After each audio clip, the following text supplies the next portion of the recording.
In this video series, we've told you about some of the biggest failures that automotive industries have had in the world of Formula One. We've told you about Toyota's Fiasco, Bugatti's missed opportunity, and when Yamaha tried to enter the automotive industry and ended up crashing straight into the wall of failure. But these kinds of stories continue, and for us it's time to tell you volume 3 of this story and talk about 3 other brands that bet on entering Formula One, thinking that its global exposure was the key to positioning their vehicles. But the only thing they managed along the way was to enter the books of Formula One's dark and ridiculous history. So ladies and gentlemen, let's meet the other 3 companies that make up volume 3 of automotive brands that failed in the world of Formula One. There are some very legendary brands in the automotive industry that somehow go very unnoticed compared to other brands. But over the course of history, they have left a mark that's hard to erase. They've made a name for themselves in the automotive industry. Which brand holds a spot in this volume? It's the creator of some of the most beautiful cars I've ever seen in my life, like the Vallelunga, the Mangusta, and the most iconic car of this brand, the Pantera. Ladies and gentlemen, these vehicles are from the Tomaso, an Italian automotive brand founded in 1959 by Argentine racing driver Alejandro de Tomaso, who also competed in Formula One. In the 1957 Argentine Grand Prix and in the 1959 United States Grand Prix. And after his time in motorsport categories, he decided to found his own company to develop high-end sports vehicles. Starting with the first car they had, which was precisely the Vallelunga, launched on the market in 1963. And it achieved legendary status with the De Tomaso Pantera, an Italian-designed car that featured an American Ford V8 engine which was very popular in the United States. Being considered an accessible supersports car that combined the best of both worlds, the beautiful and impressive Italian design with the American power of United States engines. This brand reached its peak during the 1960s and 1970s with the previously mentioned cars. But what few people know is that De Tomaso was involved in the world of Formula One. And he had an ambitious project in mind to continue his legacy in motorsports, which was to build a Formula One car to compete on the biggest international stage in motor racing. With this, he aimed to preserve his ambition in racing and transform the Tomaso Automobili into a respected name in motorsports and vehicle manufacturing. Since 1959, De Tomaso began experimenting with some Formula cars, until in 1961 he built his first chassis, called De Tomaso F1. Cars that would be driven by the Sette Colli team, the Serenissima team, and his own personal team, the Tomaso Racing Team. They would only participate in their home Grand Prix in Italy at the Monza circuit. They did test a version of the car at the 1961 French Grand Prix. The cars used engines from 2 manufacturers, Alfa Romeo and Oreca, in 1961. They weren't encouraged to create the De Tomaso until 1962. 801 with even its engine made by this car brand was a key milestone for De Tomaso Automobile then. But unfortunately, Mr. Alejandro De Tomaso greatly underestimated the challenge of creating a Formula One car in those years. He only intended to compete in the Italian Grand Prix before his home crowd and assess the car's performance, trying to heroically enter Formula One at the fastest circuit on the calendar. And from there, evaluate their position to see if they would continue in any other season. But in Formula One, things are never that simple. His car wasn't very competitive due to its squat, aerodynamically deficient design. And some Formula One experts at the time considered that the power of its engine was much lower than what they publicly claimed. And this car, although it was the brand's attempt to enter Formula One, it failed to qualify for its only race, the 1962 Italian Grand Prix, due to being far less powerful than its competitors. They scrapped the car and never raced the De Tomaso 801 again, though Scuderia Sette Colli later used one of its old chassis, the De Tomaso F. They would try again to qualify for the 1963 Grand Prix, suffering practically the same fate. This was Tomaso's first failed attempt to enter Formula One, but his story would have one final dance, still without any success. By 1970, a person had arrived in Formula One who would later become a legend of the big circus. Frank Williams entered Formula One in 1969. After trying his luck with Formula 3 cars in the past and having enormous ambition ahead, he would arrive in Formula One with cars named Frank Williams Racing Cars. In his early years in the category, his job was to buy chassis from another team to enter Formula One, but they would do the engineering work to make them as competitive as possible. In 1970, the Tomaso saw a major chance to re-enter the category by teaming up with Frank Williams. The Briton caught the manufacturer's attention, who decided to build him a chassis to compete that same season, which would be designed by Gianpaolo Dallara. Therefore, this was De Tomaso's last chance to succeed in Formula One, to team up with someone who would eventually become one of the historical icons of Formula One and design a car for him that would allow him to compete. However, the outcome was practically the same. They managed to qualify for the Grand Prix, and that was already a huge step forward. But they couldn't finish them because the car, besides being slow, was overweight and unreliable. Tragically, Williams' partnership with De Tomaso in Formula One ended permanently. When? At the Dutch Grand Prix. The British driver Piers Courage would die after an accident caused by a break in the steering column of the De Tomaso car. With misfortune, the car's lack of reliability and competitiveness, and some internal disagreements. This would mean the end of De Tomaso in Formula One and the complete failure of his sports project.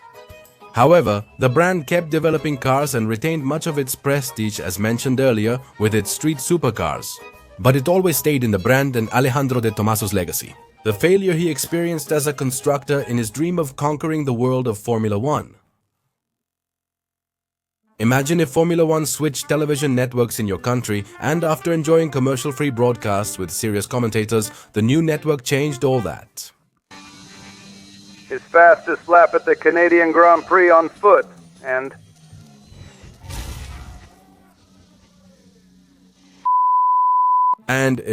this is just a hypothetical example.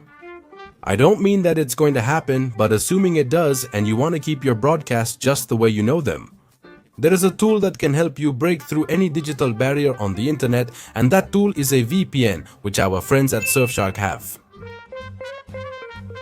Can you imagine if, in a hypothetical case, the new owners of Formula decided to block access to Formula One television in your country?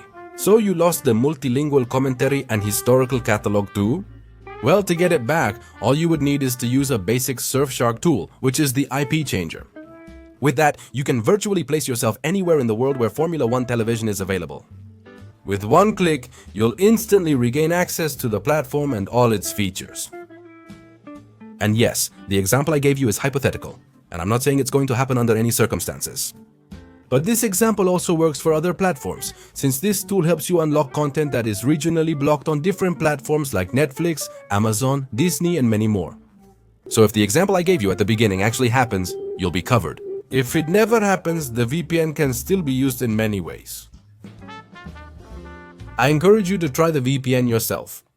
Go to surfshark.com/skyline and use code SKYLINE to get 4 extra months when you sign up, letting you try it on unlimited devices. And if you don't like it or you're not convinced, you'll have a full money-back guarantee. So I invite you to try out the benefits of the VPN and all the advantages it offers you thanks to our friends at Surfshark. Once again, a Japanese brand appears in these dishonorable lists. One with a winner's pedigree in the unpredictable and challenging world of rallies. And it remains famous today for creating some of the world's most beautiful cars, like the Rally Sport RX and the legendary Impreza. The owner of these vehicles is none other than Subaru, a Japanese brand founded in 1953, created by Chikuhei Nakajima, known in the world of motorsports, for winning 3 drivers and 3 constructors championships in the World Rally Championship from 1995 until 2003.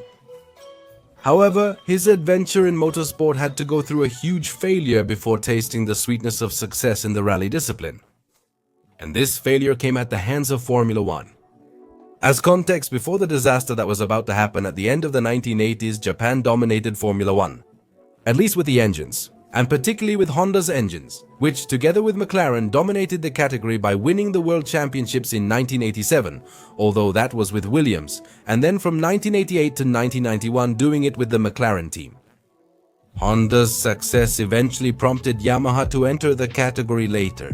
So Subaru, seeing what Honda was achieving, didn't want to be left without a piece of the pie either. They believed that if other brands could do it, they could also build their own competitive Formula One engine.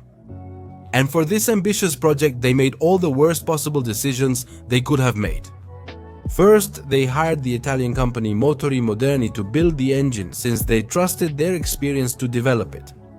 They created a 3.5-liter 12-cylinder boxer engine, which was similar to those used in the Japanese brand's road cars. They thought it was perfect for Formula One, plus it had Carlo Citti's seal since he designed the engine. He was also a well-known former Ferrari engineer. Especially in the early 60s, the engine was finished in 1989 and was tested with a Minardi car at the Misano circuit. After creating the engine, they named it Subaru 1235. So with the engine ready, everything was going pretty well for this brand, and by pretty well I mean it was a complete disaster. On the test bench, the engine produced a maximum of 559 horsepower. Much slower than other existing Formula One engines. For instance, McLaren's Honda engine had 660 horsepower. And another major drawback was that the engine was extremely heavy compared to its rivals. Some say that this engine even made the car 100 kilos heavier than any other on the grid. So a slow and particularly heavy engine. They weren't exactly something to consider as the recipe for success to break into Formula One, were they? The original plan was to supply engines to Minardi for 1990. Sono esimati. Seeing the disaster, these people said, that's fine, but no. And that's the point where Subaru makes its second big mistake in its attempt to enter Formula One. By then, there was an Italian racing team called Colony, created by Enzo Colony, a former racing driver who founded his own team to compete in Formula 3 categories. After quitting as a driver, he aimed for Formula 1 in 1987, and his top achievements include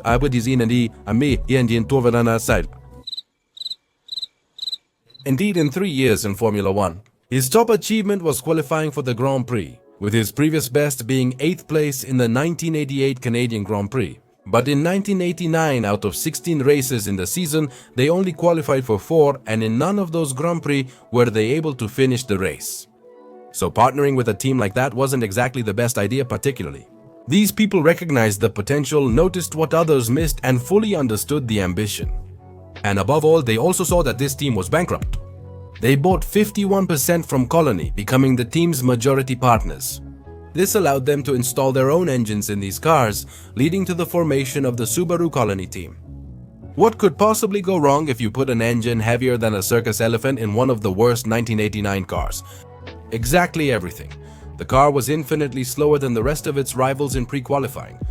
Difficult to drive and unpredictable due to the single-seater's heavy weight. It was also very unreliable. They failed to qualify for any Grand Prix in 1990. In their desperation, they thought that buying the entire team from Colony would solve the problem, and that's what they did. They brought their own engineers directly from Japan, invested a lot of time and resources into that car, and simply nothing worked. Race after race, the Subaru team did nothing but make a fool of themselves. All because they tried to join Formula One without a proper plan or long-term strategy. And obviously, after making no progress, after making a fool of themselves race after race and being completely humiliated by Honda. After the 1990 British Grand Prix, they decided to sell the team back to Colony and with that, disappear out the back door of Formula One. Pretty much forever. As a final gift, these people sold their engines, plans and designs to Koenigsegg. Designs that they would use to install the engine in some of their vehicles, at least in the prototypes. But after this, they disappeared from the top tier of motorsport and decided to focus their efforts and resources on the World Rally Championship instead. Where indeed they not only achieved success, but also managed to create some of the most beautiful cars that became absolute legends in the rally category. Despite leaving the World Championship in 2008, Subaru's short time in Formula One caused them one of the sport's biggest embarrassments and left a likely permanent stain on their legacy. And another story from our volume of car brands that failed in Formula One. In this video series, we've covered projects that try to waste money recklessly, of naive brands that think this is the fastest and safest way to achieve success in Formula One. Well, the last story is one of those that I know you love, baby, one of those you really enjoy. The brand in question, which appears in the last story of this volume, is one whose ideology and philosophy was the art of performance. Creator of some of the most iconic sports and luxury cars in history, of British origin, founded in 1934 and whose name was Jaguar Cars. The history of Jaguar and motorsports didn't particularly start with Formula One. In fact, Jaguar is a brand with a long and successful history in motorsports. Since 1951, endurance racing has been where this brand built its greatest legacy and many successes. They've achieved major victories at the 24 Hours of Le Mans, winning 7 times in this premier endurance race. In 1951 with the Jaguar XK 120C and in 1953 with the Jaguar C-Type. From 1955 to 1957 with the Jaguar D-Type and in 1988. They achieved success with the XJR 9 Le Mans and in the year 1990. It's the last victory they achieved at Le Mans with the XJR, 12 Le Mans, which in fact with that same car. They also won the 24 Hours of Daytona and 3 World Endurance Championships. They weren't just improvisers in motorsports, they had soul, spirit, and real automotive experience. But their story in Formula One would be somewhat more disappointing, and this story begins in 1999. In that year, Jaguar's parent company Ford, which acquired the brand in 1989. They aimed to enter Formula One after years as an engine supplier with some success. Since 1967, they won 10 constructors and 13 drivers titles through a strong partnership with Cosworth. But Ford wanted to achieve that same level of success, but now with their own structure, to emulate what other major manufacturers were accomplishing, and with that, to get a huge showcase that would boost the sales of their vehicles. To do this, in 1999, they bought Jackie Stewart's competitive Formula One team as part of a marketing strategy. They decided that it would be the Jaguar brand that would enter representing Ford in the top circuit. They thought its reputation as a premium sports and luxury car brand fit the Grand Circus image perfectly. And thanks to that collaboration and support that Ford and Cosworth had always had. These are the engines they installed in their car for their Formula One debut in 2000. But initially, Ford wanted Grand Circus success at any cost. And as foolishly many people believed at that time, they thought that the fastest and best way to do it was by throwing money at it. Ford invested a lot of money to develop this team. In fact, originally the Detroit brand had announced an investment of $400 million exclusively for the creation of a complex where the team's cars and engines would be built. Based in Silverstone, but until it was built, they would use their Milton Keynes headquarters. But they decided to hire highly qualified personnel with the intention that they would bring talent to help develop the cars and thus achieve success as soon as possible. And having gathered all these infinity stones, by the year 2000 HSBC would be born. Jaguar Racing Formula One team, which would debut with its car named the R1, powered by Cosworth engines and driven by the 1999 world runner-up Eddie Irvine and the British driver Johnny Herbert. Everything had been set up for Jaguar to make a big debut in Formula One, but all they managed to do was disappoint everyone. The first car was designed by Gary Anderson and John Russell, and it was extremely disappointing with accidents, reliability issues, and a car that was hard to handle. They managed just 4 points all year, finishing 9th in the Constructors' Championship, only ahead of Minardi and Prospeyot. And 2001 wasn't likely to be much different, since the car was still hard to handle. The car, then called the Jaguar R2, wasn't very competitive. Eddie Irvine still made it to the podium at the Monaco Grand Prix, securing the team's first podium. This result was like a breath of fresh air for the struggling Jaguar team. But that didn't make the rest of the year any easier for this team. Competitiveness never returned for the rest of the season, and internally, Jaguar was in chaos. The chief executive officer resigned before the season began. They had hired Niki Lauda to fill that position, Bobby Reich, who was the leader of this team. They secured aerodynamics genius Adrian Newey, announcing his signing with great fanfare. Just 48 hours after the announcement, Adrian Newey backed out, leaving Jaguar and Bobby Reich humiliated. Newey reportedly sensed the team's tense, unstable atmosphere and chose to withdraw, before starting a project that lacked the freedom and guarantees he needed. To make things worse, a power struggle erupted between Niki Lauda and Rigel, ending with Lauda firing Rigel to take his place. And this obviously meant that in the following years the team didn't improve at all. In fact, the Jaguar company went into a financial crisis, and that ended up severely limiting the budget they had to compete each season, which was barely $150 million. And on top of that, 50 of those million went to Cosworth's engine development. Internally, they were constantly going through restructurings. Ford's shareholders began to resent the American brand, spending heavily on a team that didn't use its name. Being disconnected and uninterested in this project made 2002 equally disappointing. Only 7th in the constructors' standings, 7 points earned, and the minor satisfaction of a third-place podium at the Italian Grand Prix that season. Jaguar's failure in Formula One was obvious.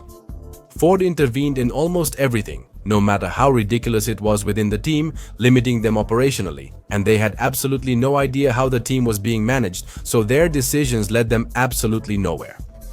Financially, they didn't have a blank check and were very tight on budget. On top of that, they were constantly going through restructures and had uncompetitive cars. In short, bureaucracy was killing the Ford and Jaguar project in Formula One. These problems persisted. By 2003, they had already lost Niki Lauda and Gunther Steiner. But the problem was still exactly the same. Results weren't improving, and 2004 seemed the last hope, as Jaguar already had a developed wind tunnel, when they still had the checkbook open to spend, but the car was still not competitive. They again scored 10 points for the season and finished 7th in the Constructors' Championship. And that's when Ford said to hell with all this and decided it was time to sell the team.